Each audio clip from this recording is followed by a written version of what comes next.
sebuah bisnis itu akan kembali lagi dengan apa namanya, cara atau ada pola yang sama setiap bisnis menurut saya pribadi ya. Wah, jadi itu yang saya ambil karena saya punya keahlian di bidang digital marketing, bisa menjual produk secara online. Nah, sedangkan produk kita bisa pelajarin. Nah, kalau kita misalnya minim pengalaman di situ, kita bisa kerjasama sama orang misalnya.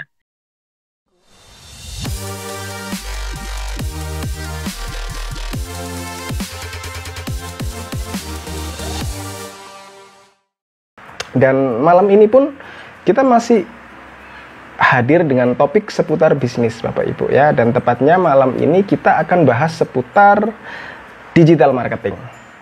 Oke, jadi digital marketing Bapak Ibu yang akan kita bahas malam hari ini ya. Jadi saya kira ini topik yang sangat menarik. Jadi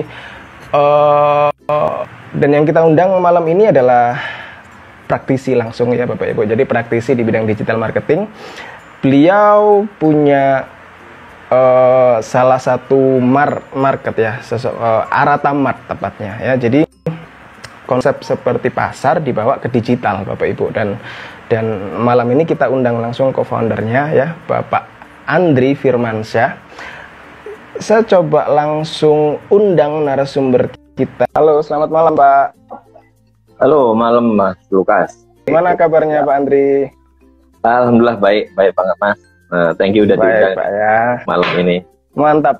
Ya, kita terima kasih banyak Pak sudah meluangkan waktu buat kita ngobrol malam ini. Semoga obrolan kita malam ini bisa memberikan banyak insight buat para pelaku bisnis di luar sana. Pak Andri, silakan Pak, boleh perkenalan diri dulu Pak di awal mungkin ya. Monggo. Oke. Thank you Pak Lukas, thank you theconsulting.id sudah undang saya untuk join di live-nya The Consulting ID ini ya. Sebelumnya buat teman-teman yang belum pernah kenal saya, nama saya Andri Firmansyah. Saat ini saya sebagai founder dan COO dari aratamart.id. Seperti yang dikenalin tadi sama Pak Lukas, bahwa ini adalah konsepnya adalah kita membawa sesuatu yang dulunya itu dikenal secara offline, beli sayur, ikan, daging, buah-buahan, tahunya ya harus ke pasar, ke supermarket. Sejak adanya pandemi ini, kita mengangkat ini ke online, dan ya mungkin beberapa dari teman-teman sudah nggak asing ya untuk saat ini. Tapi kita mulainya itu justru di saat semua belum terlalu paham tentang bisnis seperti ini. Itu awal mulanya sejak bulan Juni 2020. Jadi kalau pandemi kan bulan Maret, April, Mei, Juni, 4 bulan. 4 bulan awal ya Pak ya, berarti ya. Ya, termasuk awal-awal. Ya, menarik. Selain itu, aku juga founder dari salah satu pelatihan bisnis online juga. Jadi kita concern untuk melatih teman-teman yang ingin tahu banyak tentang bisnis online. Jadi saat ini kegiatan saya di 2 itu Pak, yang aktifnya. Oke, siap. Thank you Pak. Mungkin boleh banyak sharing terkait Arata nih kayaknya nih. Relate banget dengan topik kita malam ini ya, Push Your Business with Digital Marketing. Apa Pak latar belakang Arata? Ini saya jadi langsung tertarik nih sama Arata karena background tadi yang keluarnya itu justru di awal pandemi yang tak rasa mungkin belum terlalu booming kali ya waktu itu ya. Model-model market berbasis online kayak gini ya. Betul Pak Lukas. Jadi awalnya sih simple Pak. Waktu itu awal pandemi, ingat kita bulan Maret ya, begitu Pak Jokowi ngomong ada 2 suspek di Depok ya, saya ingat banget sekali. Kenapa saya ingat? Karena begitu diumumkan besoknya langsung kerasanya dari mana? Omset kita saya sebenarnya kan dari awalnya jualan fashion Pak, batik ya, jualan batik untuk para pekerja profesional. Offline ya Pak ya? Gitu. Online, saya sudah hampir 10 tahun ini fokus di online. Nah, cuman yang jadi problem itu banyak orang bilang yang terkena itu cuma offline. Ternyata enggak. Salah satu komoditi yang kena di dampak dari pandemi meskipun online itu batik Pak. Kenapa? Karena orang nggak kantor, work from home. Work from home itu ngantornya pakai kaos kutang, bisa langsung Zoom.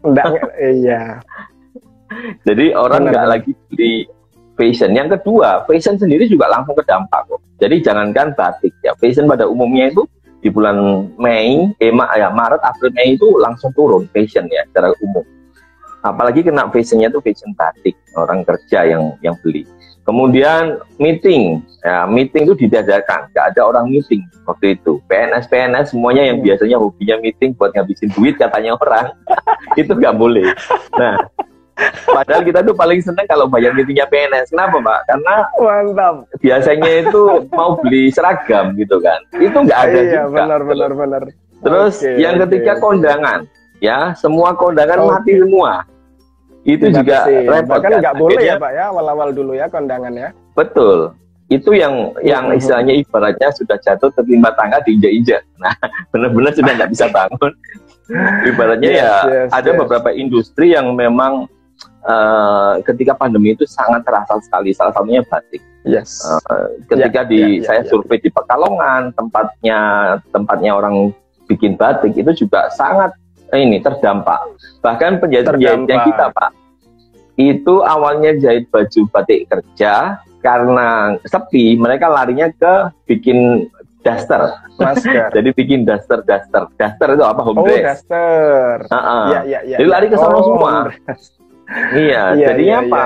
Waktu itu banyak yang bilang, kenapa kok batiknya nggak jualan home dress aja? Nah, yang jadi masalah, kita sudah men-set up brandingnya Batik Duta itu batik pekerja profesional, ya kan, nggak mungkin profesional pakai home dress juga gitu ya. Itu yang akhirnya kita cocok ya secara branding. Akhirnya ketika ditunggu sebulan nggak jalan, 2 bulan nggak balik lagi, 3 bulan nggak kembali lagi, mulai ini otak mikir, nah ini apa ya yang harus dikerjain gitu ya. Sedangkan karyawan juga masih jalan, ya kita nggak ngekat mereka gitu ya. Akhirnya muncul ide jualan buah. Sebenarnya awalnya itu jualan buah. Simpelnya karena saya memang suka buah. Setiap hari itu harus ada buah di rumah. Ketika saya datang ke tukang buah di dekat rumah, ternyata omset mereka turun. Aneh kan, ketika pandemi orang ingin tambah vitamin, tapi kok turun. Ternyata penyebabnya orang nggak berani bersentuhan. Nah, sejak itu langsung saya pikir lah, kalau di online kan mestinya bagus kan. Mulai itu dari buah larinya ke sayur, daging, ikan, bobot, semua akhirnya jadi satu, diawali. Dan yang bikin agak sangat dramatis itu adalah karena biasa kalau saya bikin bisnis itu langsung ada karyawannya, entah 2, 3, 4 orang. Nah, karena itu pandemi, Pak, kita nggak berani ngirim orang. Ya kan, akhirnya apa? Jadi rumah saya, dapur itu saya jadikan tempat untuk packing, dan kita cuma berani cuma 1 orang. Itu awal mulanya ya dari situ. Awalnya memang dari saya yang memang suka beli buah setiap hari ya. Terus ngelihat kok malah pandemi kok malah buah nggak naik gitu ya. Kok malah turun gitu katanya orangnya. Terus tapi saya di sisi lain supermarket rame waktu itu. Banyak orang juga masih berani ke supermarket, tapi kalau di pinggir jalan nggak berani gitu ya. Nah itu yang terjadi. Itu yang bikin akhirnya saya bikin pertamanya bukan aratamart.id, malah brand kita dulu namanya amhmodelmarket.com. Dari situ itu awal mulanya. AMH ya, Alpha Mama Hotel. amhmodelmarket.com. Ya. Oke. Itu awal-awalnya kita jalan.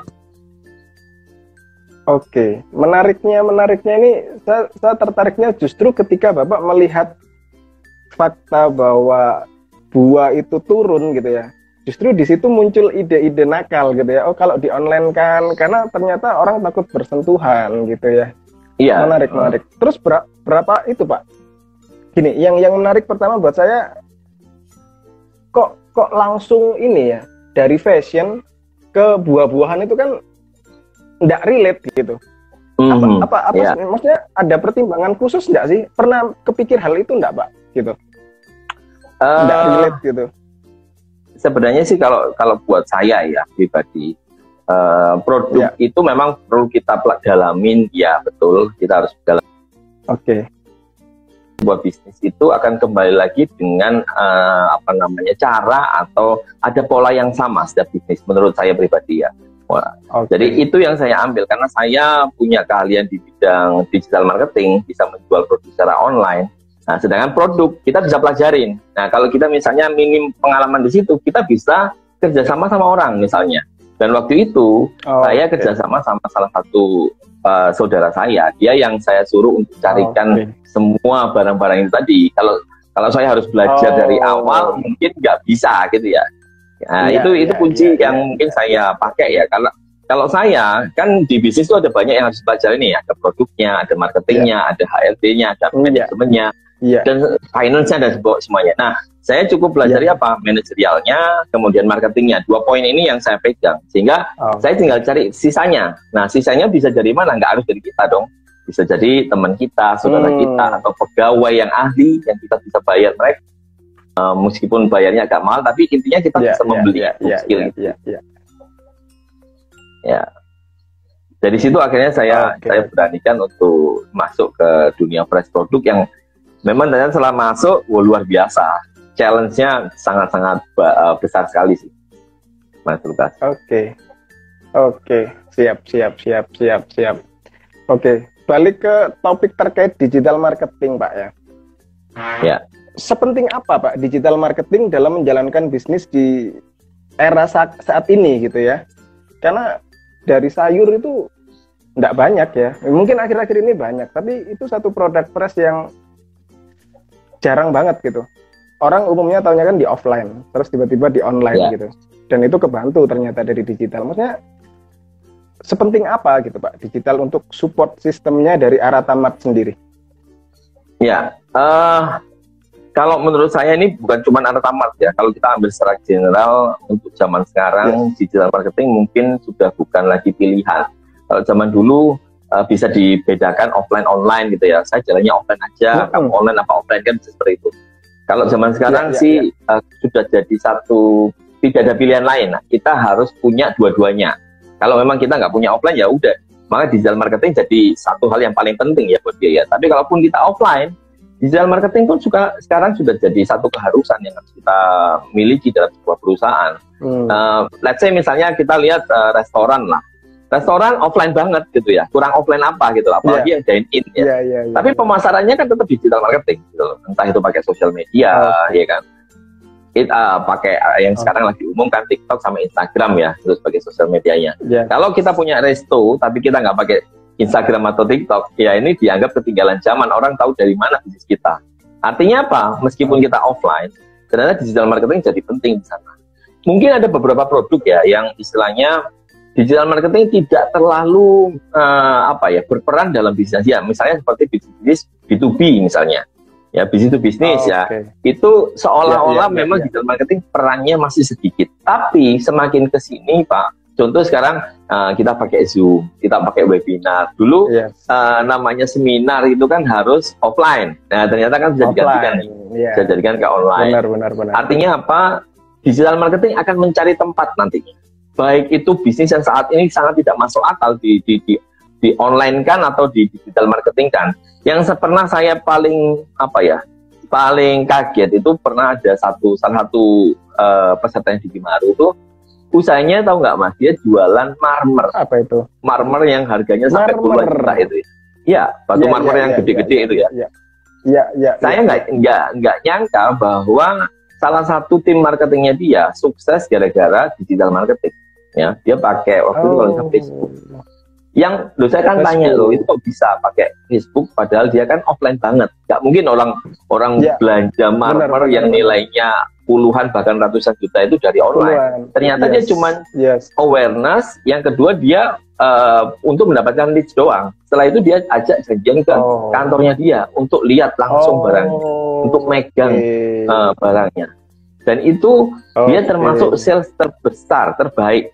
Ya, ngalahkan dia yang manajernya tadi yang ceritakan manajernya dia itu sudah 25 tahun di industri itu dan dia bilang kalah gara-gara satu anak yang bisa Facebook marketing tadi. Artinya apa? Saya lihat semakin kesini digital marketing yang akan nyarikan celah buat Anda. Tinggal Anda mau nyari celahnya apa enggak. Ya, memang nggak umum misalnya di salah satu industri bahwa ini bisa pakai digital marketing. Ya justru itu peluangnya. Ketika Anda bisa menemukan celahnya di digital marketing, maka Anda jadi orang pertama. Dan kalau jadi orang pertama, Anda jadi mendapatkan keuntungan lebih banyak, lebih cepat dibandingkan yang lain. Itu sih. Mantap. Jadi bisnis marmer itu juga bisa ya ternyata. Jadi itu yang langsung bisa saya dengar dari produk orang apapun. Nah itu. Ya. Iya. Sekilas aku tadi di awal kayak buah itu udah nggak masuk akal gitu. Ternyata marmer malah satu produk yang nilainya cukup lumayan gitu. Ya. Mantap. Kalau terkait ini Pak, tadi sempat terbersit kalau konvensional pun masih ada harusnya ya Pak ya. Marketing konvensional kayak bagi brosur itu masih efektif nggak sih saat ini? Kalau tergantung gimana dia menggunakan. Kalau seperti zaman dulu ya, di jalan-jalan dibagiin orang naik motor, itu mungkin sudah sangat kecil impact-nya menurut saya ya. Malah brosur itu sebenarnya kan buat orang yang sudah datang ke toko kita, dia pengen tahu lebih detail produknya, kita kasih brosurnya kan gitu. Orang-orang yang sudah tersegmen, orang-orang yang memang sudah dianggap punya interest dengan bisnis kita atau produk kita, baru kita kasih brosurnya, itu ada manfaatnya. Tapi kalau kita liar, artinya di antah berantah, di lautan luas kita kasih brosur, nah impact-nya akan sangat kecil sekali. Akan kecil sekali. Ada loh, tapi kan ada Pak yang berhasil kena, iya, tapi untuk mendapatkan satu leads, Anda butuh berapa brosur, ya kan? Nilainya berapa? Sekarang bikin brosur juga nggak murah gitu ya. Satu brosur kalau yang bikin yang bagus bisa Rp500 sampai Rp1.500, bahkan yang Rp2.000 per satu brosur. Benar. Kalau kita sebar 1.000 brosur, iya, nilainya berapa? Sudah gede lagi gitu ya. Jadi kan kita ngomong efektivitasnya sampai sebesar apa. Kalau memang orang yang dikasih brosur adalah orang yang datang ke toko Anda, yang ingin milih antara mobil A, B, C, misalnya kalau mobil ya, itu lebih efektif dibandingkan orang di luar sana yang kita nggak ngerti interestnya di apa gitu. I see. Salah satu kelebihannya di dalam marketing kan karena kita bisa sangat personal gitu ya. Kita pengen membidik orang dengan interest yang seperti apa, karakteristiknya seperti apa, dia tinggal di mana, dia punya hobi apa, dia punya teman seperti apa, cara dia hangout, itu salah satu kelebihan di dalam marketing yang bisa kita manfaatkan gitu ya. Dibandingkan kalau brosur kita di pinggir jalan, kita nggak ngerti nih. Ini orang ini sukaannya apa? Random ya Pak ya, cenderung random ya. Random. Dan 90% yang dibagikan itu larinya ke tong sampah kan. Jadi ya itu yang harus kita perhatikan. Benar. Jadi kadang orang cuma terima dibuang lagi gitu ya. Mungkin karena apa ya? Salah satu kelemahan brosur kan juga sangat terbatas ya. Jadi nggak mungkin juga kita bikin brosur kita kasih yang lengkap gitu kan, nggak mungkin juga gitu. Jadi kalau brosur cenderung untuk yang sudah kenal. Kalau digital untuk ngundang customer baru yang belum kenal gitu malah ya Pak ya. Peruntukannya ya. Brosur sebenarnya kalau selama penggunanya tepat sih masih bisa ya. Contohnya misalnya di Alfamart nih ya. Kita ada brosur Pak, tapi penggunaan brosur kita seperti apa? Misalnya nih si driver kita atau si kurir kita ngantar ke satu perumahan, yang perumahan itu kan punya karakteristik yang mirip-mirip antara tetangga satu dengan yang lain ya. Ketika dia nganterin ke orang tadi, dia titip brosur ke sebelahnya kanan kiri. Ya itu masih make sense. Artinya kan masih ada relevansi gitu ya. Meskipun tetap aja Pak. Iya, meskipun tetap aja belum tentu brosur yang kita tempel di rumahnya dia itu dibaca. Bisa aja dibuang sama pembantunya, ya kita nggak tahu. Problemnya di sana. Yang lebih random lagi yang di ujung-ujung jalan tuh biasanya nggak tahu siapa pun yang lewat itu malah random banget. Oke. Kalau terkait digital marketing ini kan erat banget dengan sosial media Pak. Itu sosial media apa sih yang cocok gitu kira-kira jadi platform digital marketing itu kan ada Facebook lah, ada Instagram, ada YouTube lah, ada TikTok yang baru-baru ini. Mana kira-kira yang paling efektif, Pak? Ya, sekarang saya lihat kembali lagi ke audiensnya kita atau target marketnya kita. Setiap platform sosial media itu punya marketnya sendiri-sendiri, punya behavior yang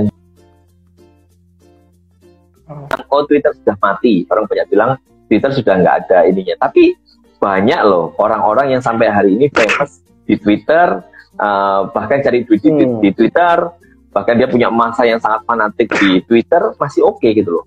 Ya, contohnya apa? Misalnya politisi kalau nggak punya Twitter itu kayak kayak ketinggalan zaman gitu ya. Kalau memang mau nyalek ya silakan bikin Twitter kan gitu. Karena di situ perangnya politisi gitu ya. Saling sindir, saling apa kan di sana. Ada rumahnya gitu ya. Itu saya contohkan sesuatu yang sangat kecil kan maksudnya ya. Kayak sudah Twitter nggak jalan ya. Tapi ternyata ada marketnya sendiri. Terus ada lagi misalnya Facebook katanya orang sudah nggak jalan gitu ya. Siapa bilang yang hari ini menghasilkan banyak sekali dari Facebook itu masih banyak Pak. Ya, pengguna Facebook yang masih militan, yang masih aktif setiap hari aktif di Facebook itu banyak banget, dan iklan di Facebook pun semakin hari semakin gencar dilakukan. Artinya kalau nggak ada profitnya, nggak ada penjualannya, nggak mungkin itu dijalankan sama mereka para marketer tadi. Tapi nyatanya adalah tetap mereka aktif. Nah, terus artinya apa? Artinya setiap platform itu punya audiens yang spesifik, yang punya kebiasaan-kebiasaan yang unik. Contoh misalkan kalau kita punya produk yang usia audiensnya adalah 16 tahun, 17 tahun, 18 tahun, sampai 20 tahun, ya pasti TikTok larinya gitu loh. Ya kan? Jangan sampai kita salah kamar. Misalnya audiensnya seperti itu dilarikan ke Facebook ya nggak ada yang nonton. Nah itu. Tapi kalau memang dia punya karakteristik yang jelas, memang dia online-nya di TikTok ya akan dapat banyak hal dari sana, ya dapat market banyak dari TikTok. Jadi artinya kembali ke behaviornya si audiensnya kita, ya. Oke. Jadi kalau TikTok kan lebih ke yang 16, 17, kalau Facebook kan lebih ke yang lebih lebih usia lah, mungkin 40 ke atas kali ya Pak ya, 30 ke atas, 40 ke atas gitu ya. Facebook ya kalau bisa kita bilang Gen X lah ya, atau Gen Y akhir ya, tahun orang-orang kelahiran 80-an itu masih pakainya di Facebook ya. Yang lucu adalah setiap orang tuh punya kegemaran sendiri. Saya pribadi Pak ya, terus terang saya itu lebih suka interaksinya di Facebook dibandingkan Instagram. Jadi saya lebih banyak posting untuk sharing-sharing sesuatu malah di Facebook. Kenapa? Satu mungkin karena circle-nya itu orang-orang Facebook juga, orang yang suka Facebook. Yang kedua, karena dia bisa teks panjang yang nggak mungkin dilakukan di Instagram. Saya orang yang suka bercerita lewat tulisan dibandingkan gambar misalnya. Nah itu saya memilih Facebook. Bahkan penulis-penulis penulis hidupnya di mana? Di Facebook Pak, sampai hari ini. Facebook, benar. Iya.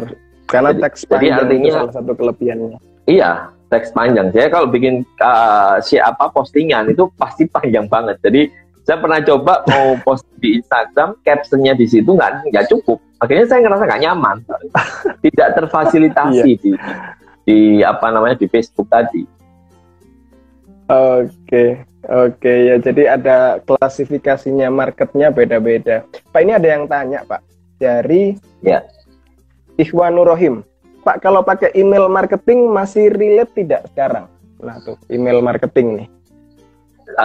Kalau secara general di Indonesia, email marketing itu memang kurang populer, email ya, kalau di Indonesia ya. Tapi apakah tidak ada orang yang menghasilkan duit besar dari email? Ada banyak, salah satunya Denny Santoso itu kan senjata utamanya yang selalu gembar-gemborkan adalah email marketing gitu ya. Nah ternyata ada produk-produk khusus yang memang masih bisa relate dengan menggunakan email marketing gitu ya. Dan tidak semuanya melulu, ya itu tadi saya bilang Pak, banyak orang ini sudah mati, ini sudah nggak jalan. Siapa bilang, marketnya siapa dulu ya. Email marketing kalau secara umum memang tidak terlalu favorit di Indonesia. Itu terbukti dari jumlah email yang belum terbaca di HP saya itu sekitar 2.000-3.000 email masuk ya kan. Jadi itu yang jadi habitnya orang Indonesia kan seperti itu. Yang kedua juga spammingnya di email itu semakin lama semakin banyak ya, sehingga orang kita mungkin nggak terlalu nyaman. Yang saya tahu di luar negeri ada beberapa relasi, ada teman saya yang email itu seibarat kayak SMS gitu ya, sama pentingnya kayak WA gitulah. Kalau di beberapa di luar negeri ada yang sampai seperti itu. Di Indonesia dia bikin ID di di Instagram pakai email, tapi nggak tahu dia password emailnya apa, nggak ngerti, udah lupa gitu kan. Itu yang terjadi. Jadi bikin email untuk daftar sosial media di Indonesia. Iya. Oke. Jadi ya tetap ya ada marketnya sendiri ya, meskipun tidak terlalu populer. Mungkin itu buat Pak Ikhwanur Rohim ya, semoga bisa menjawab. Kalau Mas Dan open rate-nya email sekarang juga semakin turun kali ya. Zaman dulu waktu saya masih aktif di email marketing mungkin bisa 5%, 6%, 7%. Mungkin sekarang mungkin lebih rendah lagi ya. Ya tinggal kalau kita database-nya 1000, 5% yang buka email kita ya berapa chance-nya. Akhirnya jumlah email yang dikoleksi ini jadi database ini harusnya lebih banyak lagi sekarang karena open rate-nya sangat rendah untuk email marketing sangat kecil. Dan beberapa orang memang sudah mulai tidak menjalankan email marketing, lebih ke sosial media marketing ya, seperti atau mungkin pakai website sekalian gitu. Oke. Kalau itu Pak, kalau WA Blast itu efektif nggak sih? WhatsApp Blast kan kadang ada orang jual-jual nomor-nomor scrap tuh, WA kesekian itu sekian nomor, itu efektif nggak Pak? Kalau untuk digital berdasarkan pengalaman saya pribadi, saya sih tidak menyarankan menggunakan scraping data kemudian di blast. Kenapa? Karena satu, dari WA sendiri sudah ada sistem keamanan yang cukup canggih sekarang. Ketika terdeteksi ada spamming dan sebagainya akan kena kena ban lah WhatsApp kita. Itu sudah banyak lah kasusnya. Meskipun penyedia websitenya itu atau penyedia softwarenya itu ngakal-ngakalin terus, ini kejar-kejaran antara si WhatsApp sama yang ngakalin tadi. Dan WA sekarang kan sudah punya WA API ya yang resmi dari si WhatsApp-nya, meskipun harganya lebih mahal, tapi itu sebenarnya fasilitas buat kita supaya kita bisa menggunakan yang resmi dari mereka. Tapi kalau scraping datanya itu secara random sama aja dia akan kena juga gitu loh. Orang yang nggak kita kenal terus kita blast ya, terus apalagi kita di report ya, ini masalah nanti. Apalagi kalau WA kita itu WA penting buat kantor ya, ini rugi sih kalau menurut saya ya untuk membuat WA gara-gara ingin dapat orang baru gitu ya. Jadi kalau saya sih tidak pernah menggunakan cara itu. Saya lebih menggunakan iklan, kemudian kita tarik interestnya. Ketika interestnya dapat, kita minta nomor WA-nya, baru kita join buat relationship dengan cara perkenalan atau memang langsung kasih materi-materi melalui WhatsApp gitu sih. Tapi tidak dipungkiri memang ada orang yang menggunakan strategi itu ada. Iya, itu cukup banyak sih. Di Instagram pun sering muncul iklan blasting WA gitu ya. Oke. Kalau untuk influencer Pak, masih relate nggak? Kita bayar ngendorse nih influencer gitu masih nggak? Masih ngefek nggak? Masih ngefek nggak tuh? Bisa generate cuan nggak tuh?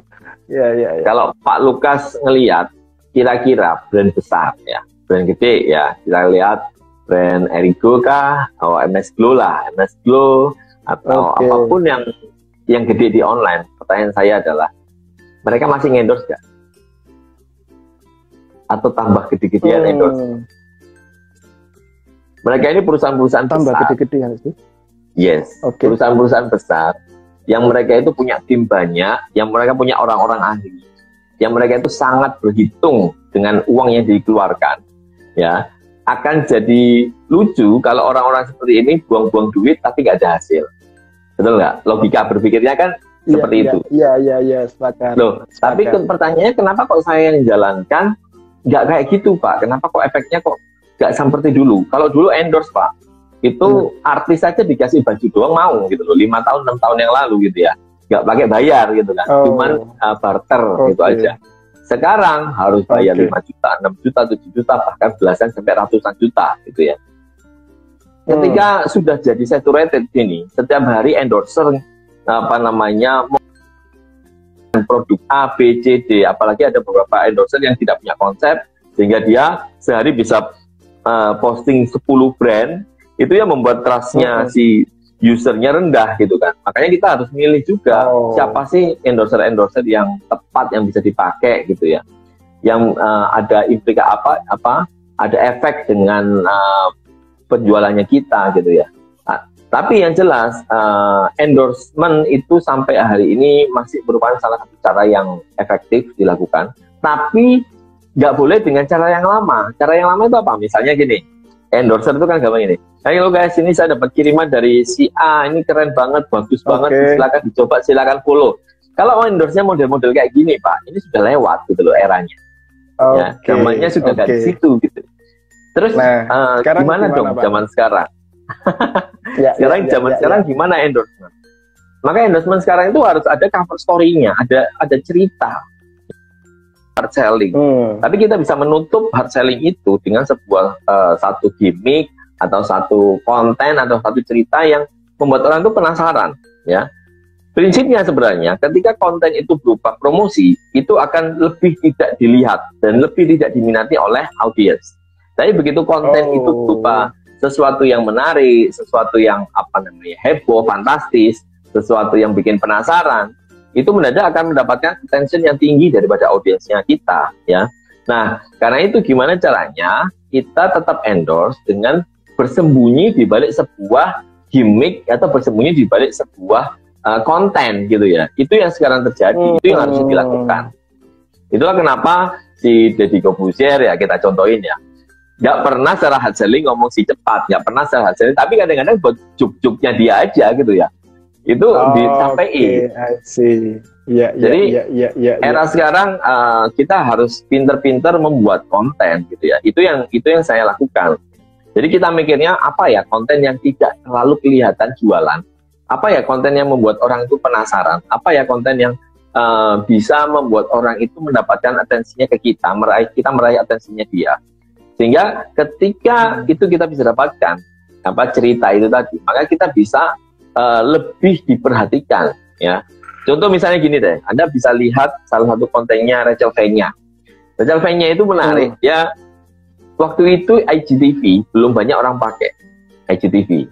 Kemudian dia posting nih IGTV pertamanya dia, ya. Dia posting, dia cerita, guys hari ini IGTV pertama saya. Ini saya mau nunjukin apa yang ada di tas handbag saya. Jadi kalau keluar aku tuh bawa apa aja. Dia keluarin satu lipstick, dia keluarin satu apa nih.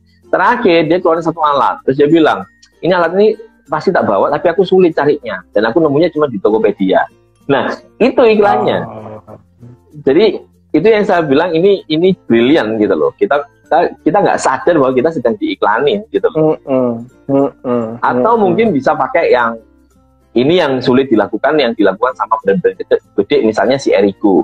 Kita bikin heboh, 10 artis diajak ke luar negeri masuk ke billboardnya luar negeri tono. Nah itu kan heboh yang diceritakan, benar nggak? Atau mungkin gayanya si Deddy Corbuzier mengiklankan podcastnya dia dengan bikin baliho. Jadi hal-hal yang ada story-nya, dia berlawanan sama si siapa namanya itu Ivan Gunawan, seolah-olah ada masalah gitu ya. Nah, negatifnya adalah endorsement-nya butuh budget jauh lebih gede daripada zaman dulu. Ya. Jadi kalau kita budgetnya kecil-kecilan, nggak ada efeknya. Kalau kita mau ada efeknya, budgetnya terlalu gede, kadang orang mau masuk juga sulit. Nah, ini jadi barrier nanti. Nah, tapi nyatanya industri ini larinya ke sana, Pak. Sama seperti zaman dulu loh, Pak. Zaman dulu itu kalau pengen terkenal tuh masuk TV. Ngiklan di TV. Benar. Nah, sehingga yang bisa mau terkenal itu orang-orang yang berani ngiklan di TV gitu. Itu cerita-cerita zaman dulu seperti itu. Saya dulu awalnya nggak berani, Pak. Begitu saya ngiklan masuk TV, bayarnya mahal, Pak. Tapi akhirnya produk saya terkenal. Nah, kita sekarang semakin lama mau nggak mau kita lari ke sana loh Pak. Endorsement ini sekarang begitu brand-brand besar itu mengetahui efektivitasnya, mereka berani ngambil spot yang mahal-mahal. Ya, yang kita para UKM ini nggak berani masuk. Ya, nah, ada barriernya, diciptakan barriernya. Contoh ada artis ABC itu satu postingan sudah 100 juta nilainya. Siapa yang berani ke sana? Sudah brand-brand gede aja sampai Pak. 100 ya Pak kan? Ya? Sampai 100 juta nilainya per post. Kalau di YouTube malah mahal, gimana lagi kalau di YouTube ya kan? Oh iya. Jadi benar. kalau ditanya apakah endorsement itu masih efektif, masih, tapi caranya beda. Ya. Nah, tergantung kita, Ya. kita mau ngikutin alur yang sekarang itu kayak gitu, atau kita mau nunggu aja. Ya kita nggak bakalan bisa besar. Oke. Harus ada story-nya ya teman-teman ya. Jadi Ya. nggak asal endorse. Itu ngomong-ngomong, kalau konsep gitu yang bikin dari kita sendiri atau dari si artisnya Pak ya? Biasanya kalau ini terkait tricky sih. konsep, story dan segala macam. Ya. Tricky ya. Itu tricky. Artinya gini, kita punya konsep biasanya, kita ajukan ke mereka. Masalahnya, ya influencer itu punya hak untuk nolak. Jadi, aku nggak mau ini, aku nggak suka kayak gini, aku nggak mau. Akhirnya akan ketemu jalan tengah apa enggak? Kalau ketemu jalan tengah ya jalan. Kalau misalnya nggak ketemu jalan tengah, ya sudah cari influencer yang lain. Itu pun kadang Pak, kita sudah nge-brief ya, kita bikin briefingnya itu panjang banget. Kita sudah ngomong sama asistennya dia, kemudian eksekusinya zong. Ada juga seperti itu. Iya, benar. Jadi itu tergantung nego kalian lah ya teman-teman ya. Pak, ini ada pertanyaan lagi nih dari Iwanu, lagi sama nih Pak Iwanu. Pak mau tanya juga, kalau efek adanya perubahan Facebook Ads setelah launching iOS 14 di pertengahan tahun kemarin gimana Pak? Nah, ini gimana tuh Pak? Ini cukup teknis nih. Iya, buat teman-teman yang bingung apa itu maksudnya. Jadi pada beberapa bulan yang lalu Facebook ya, Facebook Group ini me-warning semua advertisernya bahwa akan ada perubahan. Perubahan itu sebenarnya disebabkan oleh aturan baru dari iOS 14 ya waktu itu ya. Nah, iOS itu membuat satu aturan baru. Setiap user itu tidak dilindungi lah haknya, supaya tidak menerima iklan dari pihak lain atau tidak di-tracking ya, tidak di-tracking. Di-tracking maksudnya gini, kalau habis kena iklan kita bisa kan habis buka website ini lari ke sini, itu sebenarnya di-tracking terus sebenarnya dari sistemnya Facebook. Tapi sejak aturan itu muncul, defaultnya itu dibikin orang tidak bisa di-tracking ya, defaultnya.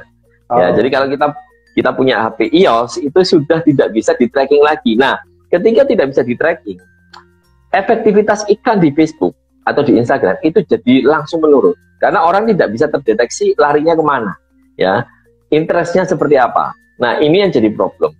Sehingga apa yang terjadi, si Facebook juga bikin satu cara, gimana caranya supaya ngatasin itu, sehingga munculnya API conversion. Ini teknikal banget, muncul banyak cara yang bisa dilakukan supaya ngatasin hal ini tadi. Nah, pertanyaan adalah apakah ada efeknya? Ya ada, banyak banget.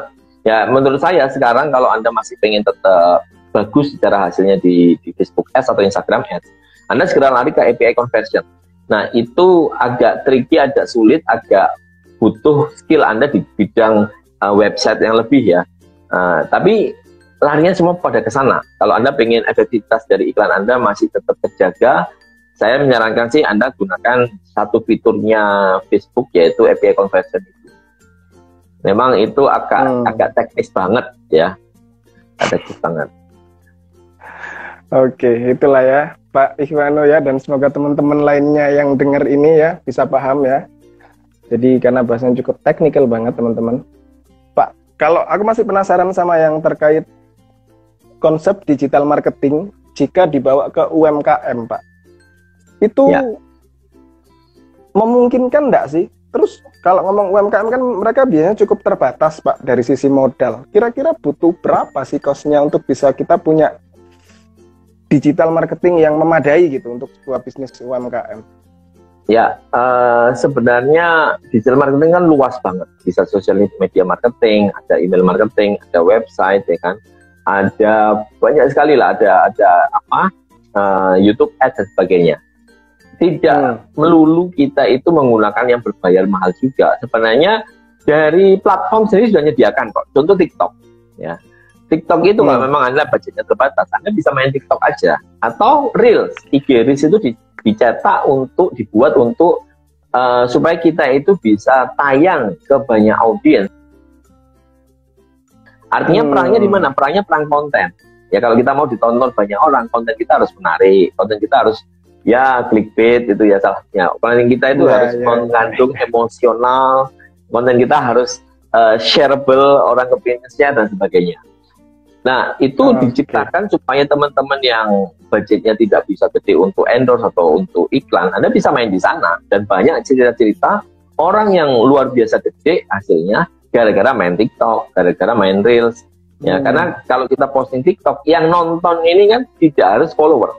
Bahkan Anda nggak punya follower pun bisa viral gitu ya. Nah, jadi apakah bisa di channel marketing dengan low budget? Ya, Anda main TikTok aja, Anda main Reels aja. Itu memang sudah disediain. Di YouTube juga ada namanya apa namanya itu video short. Ya, di YouTube kan pakai short. Short. Nah, Anda bisa pakai di sana. Itu yang nonton tidak harus subscriber Anda. Ya, pertanyaannya Anda malas nggak bikin konten? Ya. Terus atau ya udah Pak, kalau gitu yang tambah modal, yang tambah bikin konten ya nggak ada.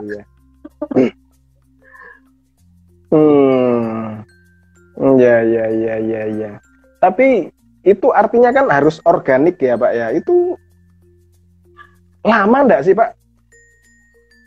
Untuk sekarang masih sangat apa ya, gampang dan masih sangat mudah untuk dilakukan asal mau bikin ya. Anda bisa lihatlah ketika lihat konten-konten TikTok yang viral-viral. Memang tidak semudah 5 bulan yang lalu atau 6 bulan yang lalu, tapi hari ini masih bisa dilakukan gitu loh. Masih, kalau Anda rajin bikin konten dan kontennya ngikuti yang dimau sama audiensnya dia, maka kita masih kebagian penonton dan nilainya cukup lumayan. Oke. Kalau nge-ads untuk UMKM sendiri Pak, dari Pak Andri lebih prefer apa? Nge-ads di FB misal atau influencer Pak? Untuk UMKM dengan low budget antara ads digital ads sama ini ya influencer ya.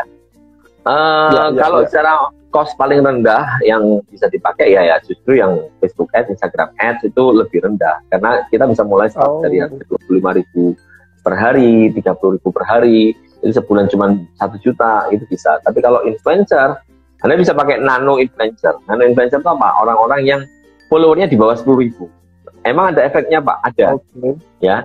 Tapi memang tidak sebesar kalau followernya gede banget. Nah, yang menarik dari nano influencer itu nggak ada patokan sih sebenarnya berapa followernya. Tapi kalau saya sih, ya pokoknya di bawah 10.000 itu masuk nano influencer lah. Nah, contoh misalnya gini lah, saya ini punya follower 2.000 misalnya, 1.900 misalnya.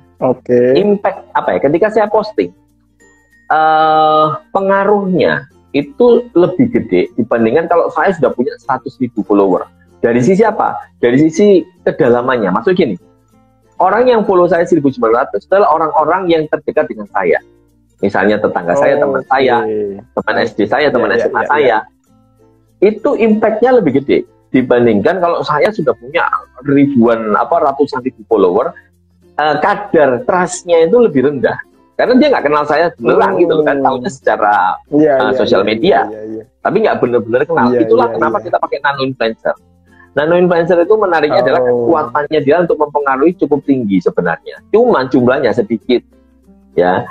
Misalnya saya posting, saya ngomong apa gitu ya. Paling tidak 200 orang yang dekat sama saya itu percaya sama omongan saya. Ya gitu.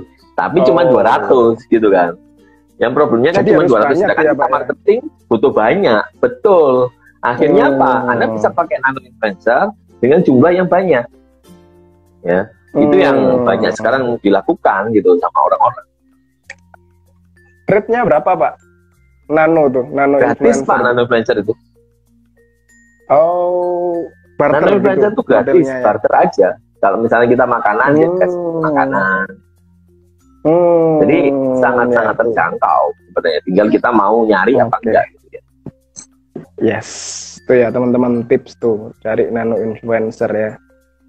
Oke, ini ada pertanyaan lagi Pak dari Aziz Javanese Sweet. Lebih prospek mana, iklan di Instagram atau FB dengan di marketplace? Oh, ini Pak Aziz. Pak Aziz pemain marketplace yang cukup top ya. Jadi kalau buat Pak Aziz ini iklan marketplace pasti jauh lebih efektif. Kalau saya jawabnya gini, Kalau saya jawabnya gini, kalau strategi kita adalah strategi komoditi, ya, marketplace itu salah satu tempat yang paling tepat yang kita mau pakai gitu ya. Tapi kalau kita mau membuat branding, ya, membesarkan brand kita, maka Instagram dan Facebook itu jauh lebih relevan.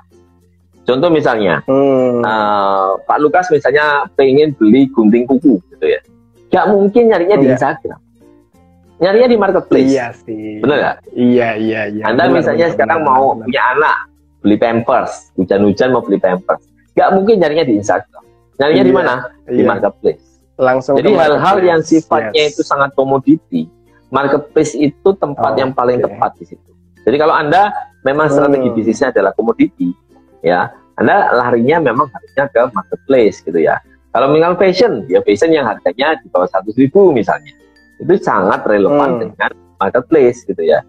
Ya, tapi kalau di Instagram, Anda cari yang branded, Anda cari yang lagi viral, Anda cari yang lagi ngetop, itu kita bisa pakai di sana. Kalau kita mau kembangkan kita lebih gede secara branding, maka kita larinya ke Instagram, ke Facebook, ya, ke TikTok dan sebagainya. Tapi kalau Anda maunya cuma sekedar komoditinya laku, yang penting Anda bisa pakai marketplace.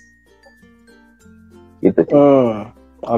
Jadi tergantung tujuannya mungkin ya. Kalau komoditi tergantung strategi dagangnya apa? Apakah strategi komoditi atau strategi di diferensiasi atau strategi branding gitu.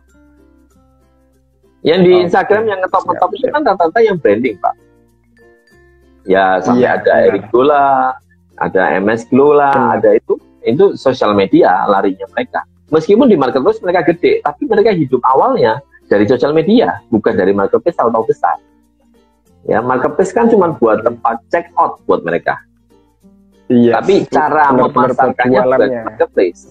Nah, cara membangun emosinya itu tetap di Instagram, tetap di TikTok, tetap di sosial media.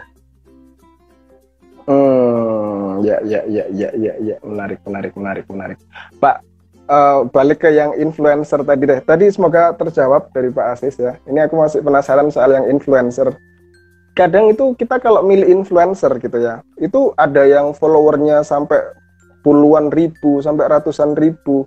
Cuman kan kadang kan itu ada yang dalam tanda kutip kan beli gitu ya Pak ya. Itu kita gimana sih kita menentukan yang engagementnya tinggi atau yang beli itu dari mana Pak tipsnya Pak? Ya, sebenarnya satu-satunya cara yang bisa kita gunakan itu sebenarnya riset langsung dengan mengikuti harian daily activity-nya dia. Itu akan kelihatan kok Pak. Misalnya orang-orang yang sama audiensnya itu engage banget, ada yang fake yang nggak kelihatan engagement-nya, itu kelihatan banget ya. Tapi contoh misalnya gini, sesederhana gini deh. Kalau dia sering repost sesuatu dari audiensnya dia, itu berarti kan mestinya itu adalah sesuatu yang autentik dari si audiensnya dia. Tapi kalau cuma butuh postingan yang satu arah, tidak ada interaksinya, komen-komen juga kelihatan fake banget, ya kita nggak usah pakai dia gitu. Kita lihat dari komen-komen aja ketahuan sebenarnya. Tapi memang butuh waktu untuk riset ya, untuk analisa gitu ya. Kalau untuk tools juga ada sebenarnya kayak socialbit.com. Cuman kan itu tetap kita nggak ngerti itu real apa enggak.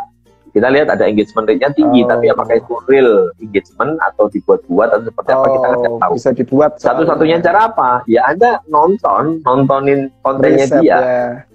Iya. Dan itu kelihatan banget, dan itu terasa. Orang ini benar-benar berinteraksi sama audiensnya atau enggak. Dan contoh misalnya gini deh, kalau Anda ngelihat akunnya artis yang top banget, yang gede-gede, itu malah engagement-nya lebih rendah daripada influencer yang asli dari sosial media. Ya, kenapa seperti itu? Karena buat si influencer tadi, ya memang dia hidupnya di sosial media. Sedangkan buat artis-artis gede itu tadi, dia hidupnya di TV gitu ya.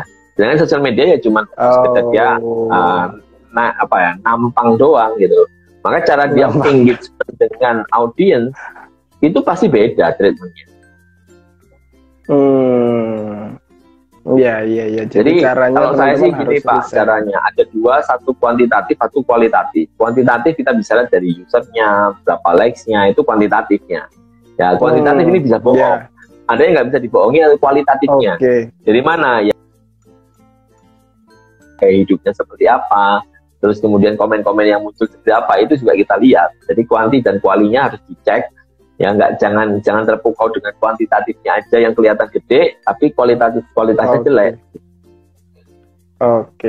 Oke, menarik ya. Ini buat teman-teman ya. Jadi buat teman-teman yang cari influencer, teman-teman harus riset lah ya. Memang agak takes time, tapi daripada budget iklan kalian boncos gitu ya. Jadi kalian harus perhatikan itu baik-baik.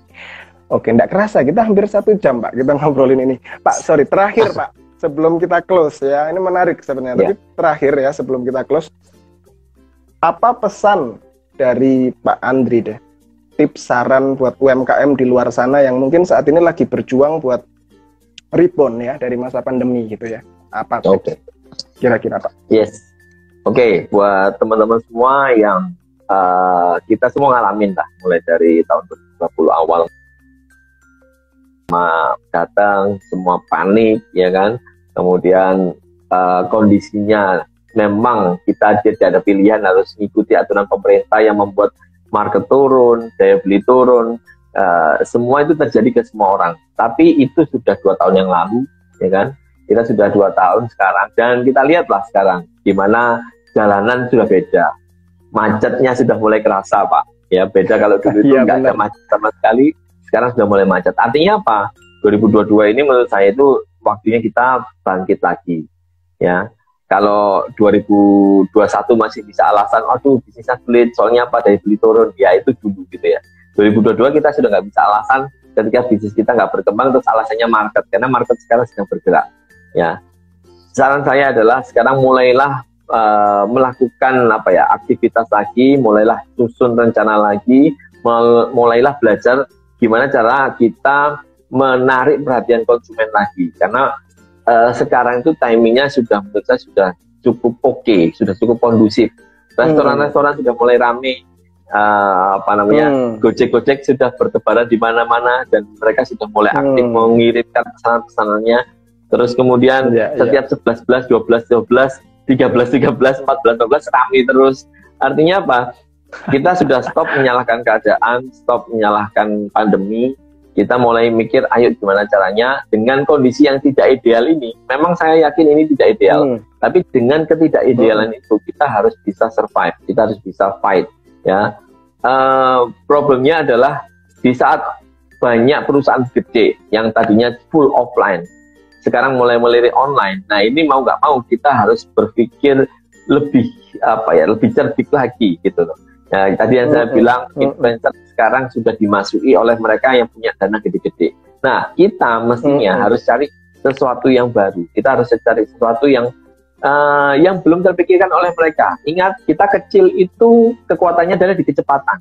Kita kecil itu kekuatannya di kesitan. Bisa belok kanan, bisa belok kiri. Mereka besar, memang kuat. Di taper apapun kuat ya, tapi mereka lambat bergerak. Maka gunakan kelebihannya kita, kecepatan itu tadi. Gunakan kekecilan kita itu jadi satu senjata karena kita lebih gesit ya. Untuk mengalahkan mereka yang sudah gajah-gajah itu, kita harus mengandalkan kecepatan kita sih. Itu sih Pak, kalau untuk tahun 2022 ini tips saya sih di sana. Mantap ya. Jadi menarik statement terakhir. Jadi buat teman-teman, kecil harus gesit ya teman-teman. Jangan kita udah kecil terus lambat gitu ya, apalagi yang mau dicari gitu kan. Jadi harus agile ya, teman-teman harus kreatif. 2022 ini ya memang sih kalau di awal ini harusnya auranya lebih positif gitu ya. Teman-teman semoga bisnis teman-teman bisa semakin berkembang. Mungkin sampai di sini dulu Pak ngobrol-ngobrol kita. Thank you banget buat sharingnya malam ini, dan saya yakin semua teman-teman pasti dapat insight. Thank you Pak, sehat selalu. Okay. Thank you The Consulting.id. Thank you Pak Lukas. Siap. See you Pak. Oke, bye teman-teman.